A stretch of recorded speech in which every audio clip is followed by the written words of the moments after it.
అందుకే కొంచెం జిలేబీ బ్రేక్ ఇచ్చి ఆయన మాట్లాడమని చెప్పాం.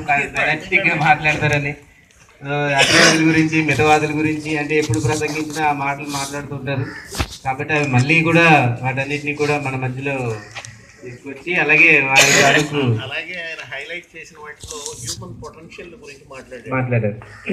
శక్తి సామర్థ్యాల గురించి, మనం తలుచుకుంటే ఏదైనా సాధించవచ్చు అనేటువంటి ఒక గొప్ప సందేశాన్ని,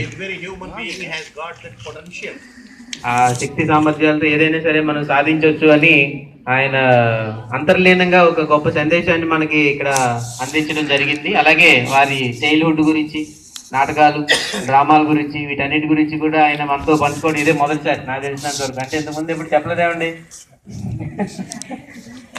మరి మీరు 6వ తరగతిలోనే ఇలా డ్రామాలు, నాటకాలు ఇవన్నీ, ఈ డిబేట్ కాంపిటీషన్లు ఇవన్నీ ఇప్పుడు తెలుస్తుంది. అంటే మీరు గవర్నమెంట్ ఉద్యోగం రాలేదని 80% బాధపడడానికి లేదు. అందుకంటే పెద్ద ఉద్యోగం ఇక్కడ మీరు చేస్తున్నారు కాబట్టి గవర్నమెంట్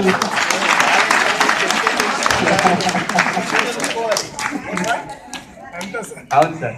సో ఆయనలో ఉండేటువంటి ఆ టాలెంట్స్ మనకి ఎంతవరకు తెలియదు. లేకపోతే ఏదైనా ఈ కార్యక్రమాల్లో ఏదైనా ఫ్రెండ్స్ డే కానీ లేకపోతే ఫేర్వెల్లో కానీ ఈసారి ఆయనతో పాటుగా ఏదైనా ఒక యాక్టివిటీ తప్పనిసరిగా చేయాలని ఈ సందర్భంగా మీ అందరి తరఫున నేను కోరుతున్నాను అనమాట. తర్వాత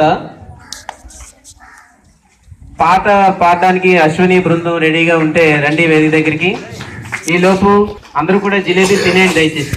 అవన్నీ మళ్ళీ ఎప్పుడో తీసుకెళ్లి తర్వాత పైన తిందాం ఇవన్నీ కాకుండా అందరూ జిలేబీలు కంప్లీట్ చేసేయాలి ఇక్కడే.